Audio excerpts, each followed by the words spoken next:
बिस्मिल्लाहिर्रहमानिर्रहीम, अस्सलाम वालेकुम। कैसे हैं आप सब? उम्मीद है सब खैरियत से होंगे। आज जो हमारे पास लेक्चर है CS 607 लेक्चर नंबर 37 है, जिसके अंदर हम डिसीजन ट्री लर्निंग के बारे में जो है वो डिस्कस करेंगे।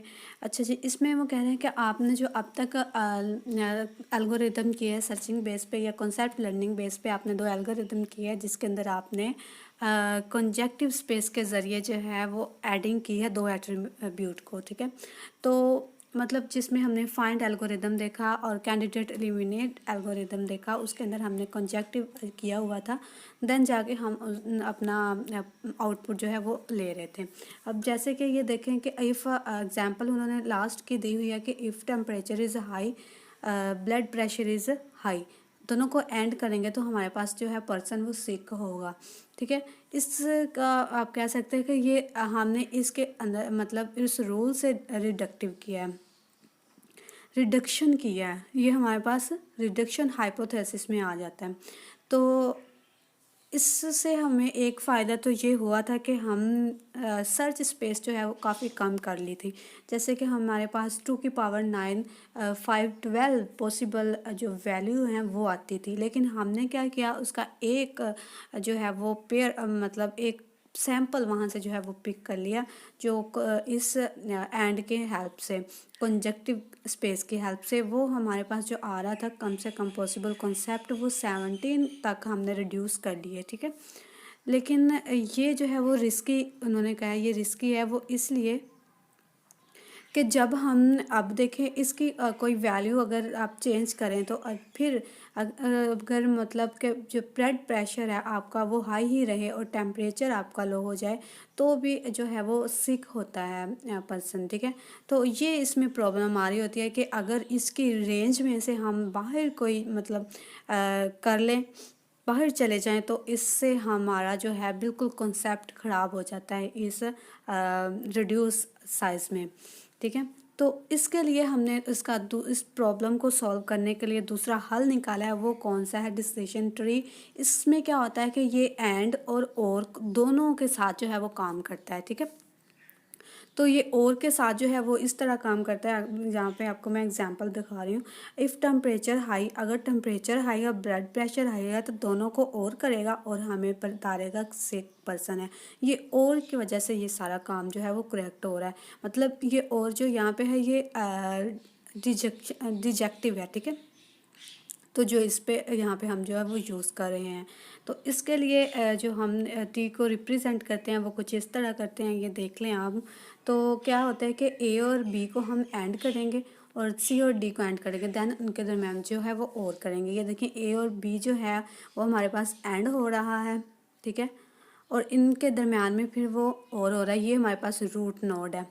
इस तरह हम डिसीजन ट्री को रिप्रेजेंट करते हैं। ये आप इसको एक दफ़ा रीड कर लीजिएगा, इसी के बारे में जो है वो कुछ लिखा हुआ है। लेकिन एक इसमें प्रॉब्लम ये आती है कि हम ये हाइपोथेसिस ट्री है ना, तो इसमें ये प्रॉब्लम आती है कि इसकी रूट नोड जो है वो फाइंड करनी पड़ती है, और इसके लिए हम 2 एल्गोरिदम यूज़ करते हैं। वो एल्गोरिदम हमारे पास ID3 है और C4.5 है। ये एल्गोरिदम जो है हम लर्निंग प्रॉब्लम के लिए, जो हमें डिसीजन ट्री में लर्निंग प्रॉब्लम हो रही थी रूट फाइंड करने के लिए, उसके लिए हम ये एल्गोरिदम यूज़ करते हैं।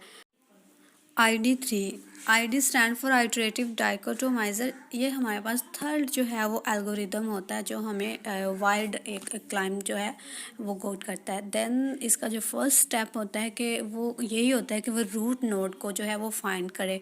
तो इसके लिए वो एक स्पेशल फंक्शन गेन फंक्शन जो है वो यूज़ करता है, ताकि वो हर एट्रीब्यूट जो भी हो उससे इंफॉर्मेशन को गेन कर सके। ठीक है, और हर इंस्टेंस के लिए जो है वो कैलकुलेट करता है, इंफॉर्मेशन गेन करता है हर इंस्टेंस से। मतलब जितने हमारे पास जो इंस्टेंस मौजूद होंगे उतना ही हर एक से अलग अलग में वो जो है वो इंफॉर्मेशन वो गेन करेगा। ठीक है, तो इसका जो फर्स्ट स्टेप है वो हमारे पास एंट्रोपी है। ये ज़्यादातर हमारे पास स्टैट और थ्योरी वगैरह में जो है वो यूज़ किया जाता है, जिसको हम एंट्रोपी कहते हैं। और इसके जो करैक्टर सिस्टम वो हमारे पास प्रायोरिटी और इम्प्रोटी है। अब प्योरिटी और इम्प्योरिटी जब हम नेक्स्ट पढ़ते हैं आपको मैं बता दूंगी। इसके अंदर एक फार्मूला यूज़ होता है हमारे पास, जो अक्सर आपको जो है वो शॉर्ट क्वेश्चन में भी आ सकता है। इसके अंदर आपको वैल्यूज़ दी जाएंगी और आपको पुट करने के लिए जो है वो कहा जाएगा। MCQs भी आ सकते हैं, इसको हाईलाइट कर लीजिएगा। तो इसमें क्या होता है कि जो आपके पास एस है ये कलेक्शन होता है पॉजिटिव और नेगेटिव एग्जाम्पल का किसी भी टारगेट कॉन्सेप्ट के अंदर, ठीक है। जितने आपके पास टारगेट कॉन्सेप्ट के अंदर पॉसिबल नेगेटिव और पॉजिटिव एग्जाम्पल्स होंगे उनको इसके अंदर जो है वो मौजूद होती है। तो जो आपके पास ये P पॉजिटिव है ये प्रोपोर्शन है पॉजिटिव एग्जाम्पल का, और जो नेगेटिव P है वो प्रोपोर्शन है नेगेटिव एग्जाम्पल का, ठीक है। और जो आपको ये याद होना चाहिए ज़ीरो लॉग ज़ीरो जो है वो हमारे पास जो है वो ज़ीरो ही होता है हमेशा। तो यहाँ पे एक एग्जांपल दी हुई है आपको कि अगर आपके पास 14 एग्जांपल हैं एस के अंदर कलेक्शन के अंदर, तो देन आपके उसमें 9 जो है वो पॉजिटिव और 5 जो है वो नेगेटिव हैं। देन इसको जो है इस फॉर्मूले में जो है वो आप रखें और कैलकुलेट करें। जो आपके पास आंसर आ रहा है वो ज़ीरो आ रहा है, ठीक है। जो इंट्रोपी आ रही है वो ज़ीरो आ गई है। तो अगर तो आपके पास इंट्रोपी जो है वो ज़ीरो आ रही है तो इसको हम पीरियोडिक क्लास के अंदर जो है वो रखेंगे। वो आप कह सकते हैं कि वो पीरियोडिक क्लास के साथ जो है वो बिलोंग करती है, ठीक है। यहाँ पे उन्होंने एक आपको एग्जांपल दे के जो है वो इस को जो है दिखाया हुआ है कि ज़ीरो आ रहा है वो कुछ इस तरह। और जो हमारे पास यहाँ पे अगर देखें आप तो पॉजिटिव P जो है वो 1 कह दिया और नेगेटिव P जो है वो ज़ीरो कर दिया, फिर इनको इनके अंदर इस फॉर्मूले के अंदर रख लिया है। और यहाँ पे हमारे पास जो ज़ीरो लॉग 2 ज़ीरो है ये भी हमारे पास ज़ीरो आएगा, और जो लॉग 1 बेस 2 है ये भी ज़ीरो आएगा। तो इसलिए हमारे पास जो आंसर है एंट्रोपी का वो ज़ीरो आ गया है। देन है हमारे पास जो अगर तो जो एंट्रोपी 1 आए वो तब आएगी जब हमारे पास नेगेटिव और पॉजिटिव एग्जाम्पल जो हैं वो सेम होंगी, ठीक है। मतलब अगर आपके पास नेगेटिव एग्जाम्पल 5 है और पॉजिटिव एग्जाम्पल भी 5 हैं तो देन जो है हमारे पास एंट्रोपी वो 1 आएगी। ये आपने याद रखना है। और ये हमारे पास इम्प्योरिटी क्लासेस में जाती हैं, इम्प्योरिटी क्लासेस के साथ बिलोंग करती है, ठीक है। तो इसके अंदर क्या होता है कि हम इस इम्प्योरिटी क्लासेस के अंदर जो है वो इन्फॉर्मेशन को गेन करते हैं जब हमारे पास एंट्रोपी 1 आ रही हो, ठीक है। तो सबसे पहले तो हम इम्प्योरिटी जो है वो फाइंड करते हैं कि इस के अंदर इम्प्योरिटी मौजूद है कि नहीं है।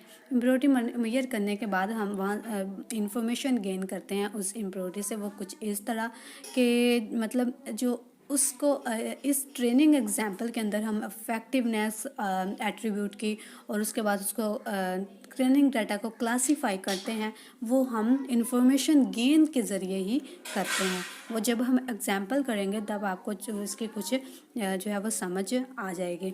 और इसके बाद इसके अंदर जो एक्यूरेंसी होती है वो 100% होती है, ठीक है। नेगेटिव और पॉजिटिव दोनों इंस्टेंस में जो हम क्लासीफाई करेंगे ना इनको as a node information gain करने के लिए, मैक्सिमम इन्फॉर्मेशन गेन करने के लिए, तो इनकी जो एक्यूरेंसी है वो 100% होगी, ठीक है। ये आपने याद रखना है। जो हम इंफॉर्मेशन गेन करते हैं, मैक्सिमम इंफॉर्मेशन गेन करते हैं किसी इंस्टेंस में से, वो हमारे पास इंफॉर्मेशन गेन है, ठीक है। तो ये एग्जाम्पल हमें दी हुई है जिसके अंदर ये देख लें आप, जो एस है हमारे पास द कलेक्शन नेगेटिव और पॉजिटिव का, वो हम अब देखें D1 D2 और 5 तक है। और इसमें हमारे पास ABCD ये 4 जो है वो एट्रीब्यूट हैं। ये हमारे पास आउटपुट एट्रीब्यूट है, ये हमारे पास जो है वो इनपुट एट्रीब्यूट है। हम 1 बाय 1 जो है अब इसको देखेंगे, ठीक है। तो सबसे पहले तो हमने एंट्रोपी फाइंड करनी है। उसके लिए हमने यहाँ पे देखा कि हमारे पास कितनी नेगेटिव एग्जाम्पल और कितनी पॉजिटिव एग्जाम्पल हैं, ठीक है। इसमें हमारे पास 2 जो है वो पॉजिटिव एग्जाम्पल है और 3 नेगेटिव एग्जाम्पल हैं। तो हमने इनके अंदर जो है इसको रखा, तो हमारे पास जो एंट्रोपी आई वो ज़ीरो आई, ठीक है। इसका मतलब है कि ये एंट्रोपी जो ज़ीरो आई है वो हमारे पास प्रियोरिटी में जा रही है, ठीक है। नेक्स्ट हमने एक फार्मूला एक लगाया गेन करने के लिए। एक जो ए एट्रीब्यूट है हमारे पास, ये इसको गेन करने के लिए लगाया, ठीक है। तो अब यहाँ पे आप देख सकते हैं GSA है। जो हमारे पास S है वो तो आपको पता है कि कलेक्शन ऑफ पॉजिटिव और नेगेटिव एट्रीब्यूट क्या है, और ए जो है वो हमारे पास एट्रीब्यूट है। जिस एट्रीब्यूट के को हमने क्लासीफाई करना है, ये वो वाली एट्रीब्यूट जो है वो यहाँ पे लिखी जाती है। अब ये फर्स्ट एट्रीब्यूट को हमने जो है वो क्लासीफाई करना है, वो आप इसको देख सकते हैं ए एस, ठीक है। तो ए एस ए, ये देखें फर्स्ट ए, ठीक है, फिर यहाँ से ये देखें सेकंड ए, फिर ये थर्ड ए, ठीक है। थर्ड ए तक जो है हमने इसके अंदर फाइंड किया कि कितना इसके अंदर जो है वो पॉजिटिव एंट्री हैं और कितनी जो है वो नेगेटिव एंट्री हैं। देन इसके थ्रू जो हमने कैलकुलेट किया, तो ये देखें 5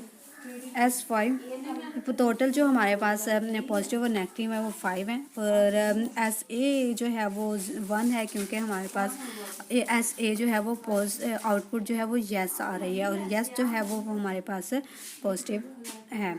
तो इसी तरह इसको देखिए 1 बाय 1 जो है हमने कैलकुलेट कर लिया है उसी फॉर्मूले में रख के। तो हमने ए का इस तरह फाइंड किया, तो हमारे पास जो इसका आंसर आ रहा था वो 0.5757 आ रहा है, ठीक है। तो फिर हम इसको जो बी एट्रीब्यूट है उसी को सेम ए की तरह जो है वो कैलकुलेट करेंगे। करने के बाद इसकी वैल्यू जो हमारे पास आ रही है वो 0.02 है, ठीक है। अब देखें जो हमारे पास ए की वैल्यू थी वो ज़्यादा आ रही थी बी की वैल्यू से, इसलिए हमने क्या किया, जो हाई वैल्यू है उसको हमने रूट नोड जो है वो रख लिया। अब ए जो है हमने रूट नोड रख लिया, और देन जो इसके साथ हमने यहाँ पे वैल्यूज़ निकाली थी ए वन की, आपको यहाँ पे दिखाना, ये देखिए 1 है, तो येस की वैल्यू, देन इसको हमने येस इसका चाइल्ड बना लिया, ठीक है। तो और A2 3 की जो है वो 9 की तरफ हमने कर दिया। ये हमने ए की आइट्रेशन में जो है वो अपना ट्री की 1 हाइट जो है वो क्रिएट कर ली। फिर नेक्स्ट जो है इसके क्लासीफाई करेंगे 3 और 5 जो ट्रेनिंग सैंपल होगा उसके थ्रू। तो अब जो इसका ये देखें, अब 3 और 5 ट्रेनिंग जो है इसको हम पिक करेंगे, जहाँ पे हमारे पास D2 और D4 आ रहा है। जो हमारे पास S है, हमने इसको डाटा में एट्रीब्यूट कलर कर दिया। तो देन इसके ऊपर जो है वो फार्मूला लगाया हमने, तो इसके जो हमें वही एक पॉजिटिव है एक नेगेटिव एट्रीब्यूट है, सॉरी एग्जांपल है जो हमने यहाँ पे जो है वो लगाई। तो देन हमारे पास एंट्रोपी जो इसकी फाइंड हुई है वो 1 है।